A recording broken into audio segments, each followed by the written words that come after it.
Hello, today I'm going to talk about Lord of the Flies and the all-female cast adaptation that's been announced recently. And I want to explore some of the factors that I think will go into it being a success or a failure in terms of artistic integrity and being an entertaining and interesting film.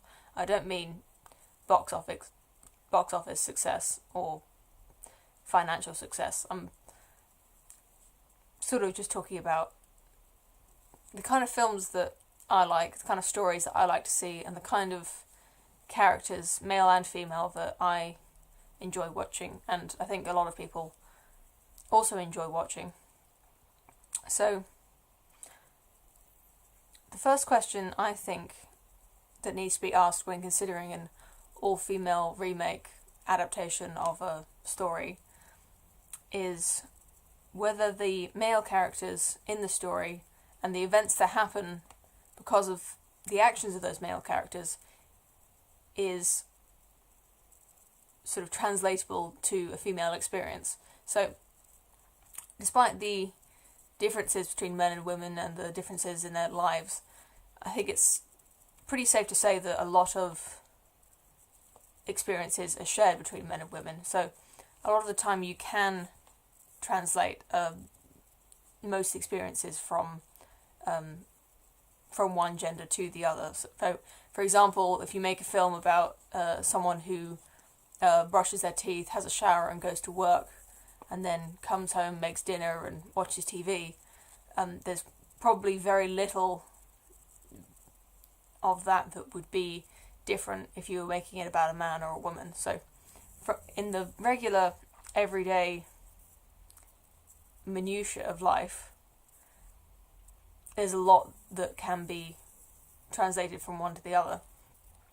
And I think that in the past there have been very successful sex changes of characters that have resulted in an interesting character and a believable character, which is, I believe, an important part of being an interesting character. So the examples I'm going to be talking about are Ellen Ripley in Alien, Starbuck in Battlestar Galactica, and Luke from the Gilmore Girls, all of whom started off as the opposite gender at the start of the production of the TV show or film, respectively. So Ripley actually started off as, from the film Alien, Ripley started off as being unisex or non-gendered, as specified in a very early script that I've sort of skimmed through. So at the start, all of the characters in the film are summarised, and then the writer specifies that all of the characters could be played by men or women. And after that, Ripley is, who's actually got a different name in this script, Ripley's referred to as a he, I think just for the sake of making it easy to read, which is why a lot of people, I think, believe that Ripley was originally written as a man, not as unisex. But the point is that the gender was not important to the character of Ripley, or at least the screenplay writer didn't think that the gender was important, otherwise he would have specified the gender when writing the character. So she's a great character, and it's a great film, so I think that was definitely a success. And kind of Starbuck from Battlestar Galactica in the original series of Battlestar Galactica was a male character, and in the remake she's kind of a masculine type of woman. She's tough, and she hasn't got many of the traits often attributed to women in films and media. She's got a lot more of she likes fighting, and she's a bit I don't know what to say. When a woman talks back, it's called sassy, but I guess she's sort of insubordinate and mouthy a little bit. Anyway, she works really well as a character. even though she was originally written as a man, as I've said. And I don't think there was anything wrong with changing her character into a woman, and she might even make her slightly more interesting, to be honest.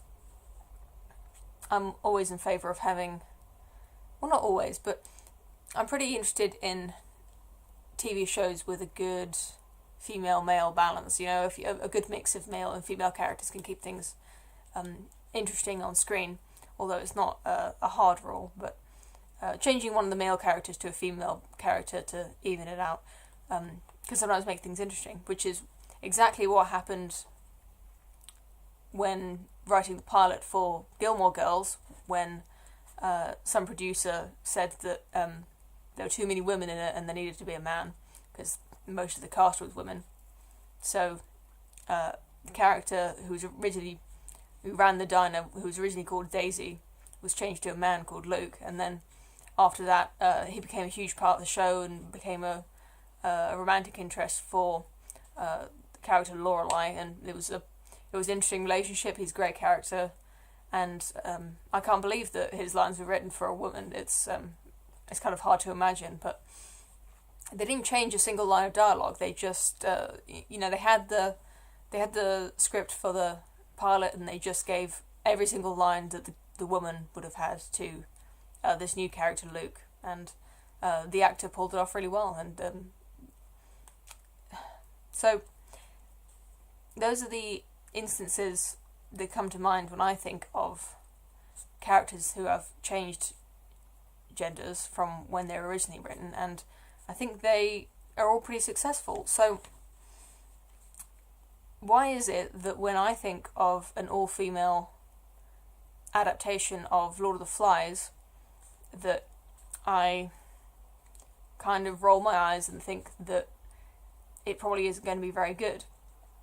Well, I think changing one character in a story's gender is one thing, but changing every single character, I think, in a story about, the story is incredibly character driven. There's very few events that happen in Lord of the Flies that aren't directly the result of one of the boys' actions, or a group of the boys' actions. So everything that's happening to them is a result of their own actions, and it's kind of hard to imagine how the story would go if all of the characters were female.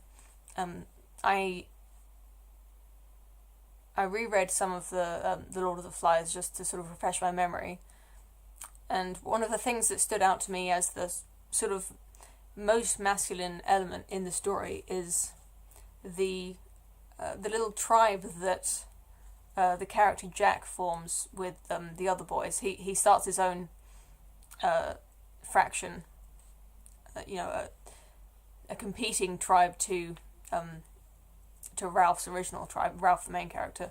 Jack starts this tribe of boys who play this kind of hunting game, and it's left a little bit ambiguous how much of it is a game and how much they are actually sort of believe, but they go off into the jungle and hunt this beast, and it's kind of described in a way that they're playing, but it's kind of not a game. So when I think back to when I was 12 years old and younger, because these boys were 12 years old in the story, I was trying to think of how I was as a 12-year-old and my friends that I had when I was 12, and tried to think about the girls who I knew and the games that we would play together. And I have to say that I don't think that we ever played hunting games. I think that's much more of a standard thing for boys to do. On the playground, or playing together, they will naturally, I think, whether it's for biological reasons or for nurtured reasons from their conditioning, they lean more towards sort of violent games of hunting and shooting and war. And me and my friends who were girls would play sort of similar make-believe games, but they'd be, we'd act out being animals or having superpowers, or we'd act out being a family all together. And that's what we thought was fun, and that's what no one was arranging these games for us and told us to act this way. So when I think about a group of 12-year-olds in an island, I can imagine that they'd go hunting for the necessity of it, but I think in the book it's made quite clear that they have enough fruit to survive, and the meat is just something they're hunting for their own, for the fun of it, and for the, to relish the flesh of the beast, and to eat the boar. They want to eat some meat, and they like sort of pretending to be. They're kind of pretending to be men. They're acting like grown-up men in the wilderness, and although I can see the appeal of why that would be fun, I just really can't imagine a group of girls forming a hunting party like that. Not especially as I think the story is set in the past, although maybe it could be updated. But definitely gender roles used to be more imposed on women and men back when Lord of the Flies was written a little bit more. So if it's set then it's a little bit different to if it was set now. But still, even now, I wonder if that element of the hunting party game would really translate to a female story. The other thing I was thinking about along with this news was the film Mean Girls, which is a favourite of mine. I really like the film Mean Girls, and I was thinking about how many of the plot elements Mean Girls shares with Lord of the Flies, or a sort of a female version of Lord of the Flies, because it's got a lot of those.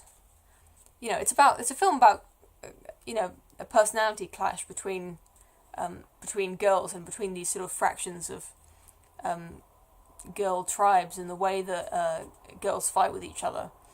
And likewise, I don't think Mean Girls would work at all if you gave it an all-male cast. It just wouldn't make sense with an all-male cast. Probably even an all-male Mean Girls would probably be much worse than an all-female Lord of the Flies, I think. Just because, the word girls is in the title. I think it's just so the girls are such an important part of the story. But if they made an all-female Lord of the Flies, I kind of imagine it being a little bit like Mean Girls. With a good... It would have to have a really good variety of female characters, just in the way that Lord of the Flies, the original, had a good variety of personalities and characters. Mean Girls has that sort of range of personality, and it doesn't just go from masculine to feminine. There's so many more facets to these girls' personalities. What motivates them, what they find to be appropriate, their upbringing, the social class. There's a lot of interesting facets of the girls' personalities and their lives. So I think that would have to also be present in the all-female Lord of the Flies for it to be interesting. I think that's really my main point, is that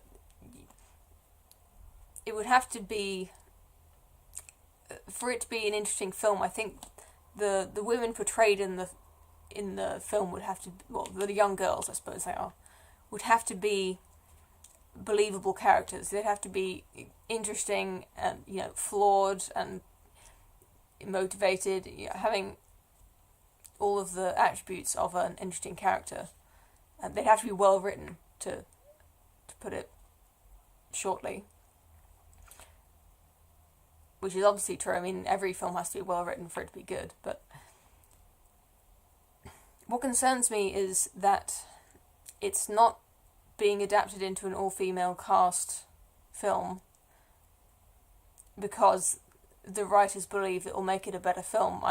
I'm worried that this adaptation is being made for cynical reasons, to tap into a new market of sort of feminist movie goers who really like Wonder Woman and Ghostbusters 2016, and who just really want to go see women in films. And I think making a film for a cynical reason like that is a great way to make a really boring, annoying film. So, bottom line is, it could be a good film if it's being made for the right reasons and if it's well written, I think. I'll be interested to see how it does end up. I'm not very optimistic, to be honest, about... I'm a bit cynical about Hollywood and its its motivations to for why it makes films. But anyway, I hope that was interesting for you to watch and maybe gives you some things to think about. Let me know what you think in the comment section. Thank you for watching.